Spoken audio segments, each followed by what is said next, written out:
व्यापारी भारतीय अर्थव्यवस्था की रीढ़ है। वह नियमित रूप से टैक्स एकत्र करता है और उसे सरकार के पास जमा करता है। टैक्स भरते समय उन्हें कई रिटर्न दाखिल करने पड़ते हैं। इसके अलावा इसे भरने की व्यवस्था पर भी काफी पैसा खर्च करना पड़ता है। टैक्स के रूप में एकत्रित राशि का उपयोग राज्य के विकास कार्यों में करना सरकार की जिम्मेदारी है, लेकिन सरकार ने हाल ही में घोषणा की है कि व्यापारियों द्वारा भुगतान की गई कर की राशि को राज्य के विकास कार्यों में उपयोग किए बिना माझी लाड़की बहन और माझा लाड़का भाऊ योजनाओं के माध्यम से मुफ्त में वितरित किया जाएगा। अगर सरकार ने टैक्स की रकम मुफ्त में बांटने का फैसला किया है तो व्यापारी वर्ग को अपनी मेहनत की कमाई से जमा किए हुए टैक्स की रकम से व्यापारियों के लिए भी लाड़के व्यापारी योजना शुरू करनी चाहिए और व्यापारियों ने अब तक चुकाए गए टैक्स का 10% पेंशन के रूप में देना चाहिए। ऐसी मांग पुणे व्यापारी फेडरेशन के अध्यक्ष फतेहचंद रांका ने शनिवार 10 अगस्त को पुणे सराफ एसोसिएशन के हॉल में आयोजित प्रेस कॉन्फ्रेंस में की। महाराष्ट्र राज्य सरकार ने एक 2 स्कीम योजनाएं जनता के सामने पब्लिश की है।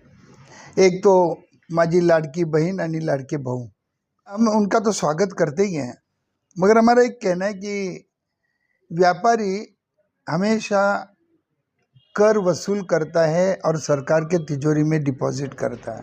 अपने राज्य के लिए, डेवलपमेंट के लिए उसकी यूटिलाइजेशन होना चाहिए, उसका उपयोग होना चाहिए। मगर वो न होते हुए ऐसे फ्री की स्कीम अनाउंस करके उनमें दिया जाता है।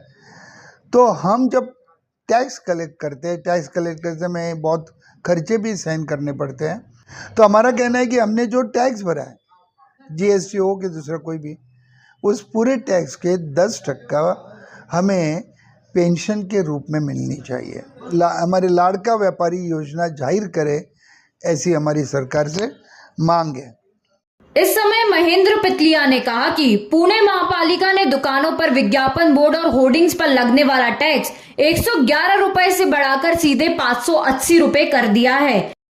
पुणे में जितने भी शॉप होते हैं तो शॉप के ऊपर बोर्ड रहता है। वो बोर्ड का साइज़ जो है वो कॉरपोरेशन ने 3/7 का सैंक्शन किया हुआ है, लेकिन जिस हिसाब से कानून बदल रहे हैं तो हर एक बोर्ड के ऊपर आपका नाम मराठी में तो होना ज़रूरी है, इंग्लिश में होना चाहिए, बिकॉज द कॉस्मो सिटी रहने की वजह से हिंदी में, इंग्लिश में भी देना ज़रूरी है। फिर उसका एड्रेस, उसका फ़ोन नंबर, मेल आईडी और उसके ऊपर अभी जीएसटी नंबर जो कंपलसरी है गवर्नमेंट के रूल के हिसाब से, हर एक ने अपने बोर्ड के ऊपर जीएसटी नंबर लिखना चाहिए। तो इतना पूरा मैटर वो छोटे से बोर्ड में दिखता नहीं। और तो हमारा पहले से एक गवर्नमेंट से एक निवेदन है कि ये जो बोर्ड का साइज़ है वो 3 फुट बाय दुकान का जो साइज़ है वैसे न करते हुए 7 फुट बाय दुकान का जो साइज़ है उसके हिसाब से किया जाए, ताकि सबको सुविधा रहेगी। और दूसरी बात, ये जो साइन बोर्ड होते हैं उसके लिए कॉरपोरेशन पहले 111 रुपये से स्क्वायर फुट के हिसाब से चार्ज होता था, बाद में उन्होंने 222 रुपये किया। फिर भी व्यापारी लोग भर रहे थे, लेकिन अभी क्या हुआ है कि उन्होंने 222 से डायरेक्ट 580 रुपये स्क्वायर फुट से रेट लगाना चालू किया है, जो हालांकि पॉसिबल ही नहीं है इतने रेट से इतना टैक्स भरना।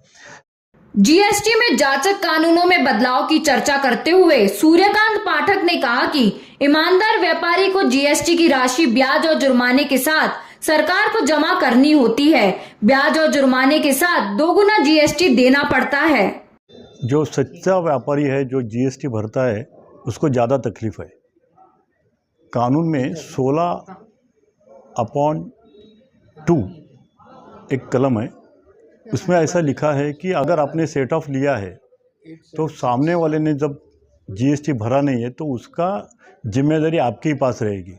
और ऐसे बहुत से नोटिसें अभी आ रही है, कहाँ जाके वो व्यापारी जो है वो न्याय मांगे। इसलिए हमारा पुणे व्यापारी मत संघ ने ये उठाया है कि जीएसटी के खिलाफ आंदोलन करना है।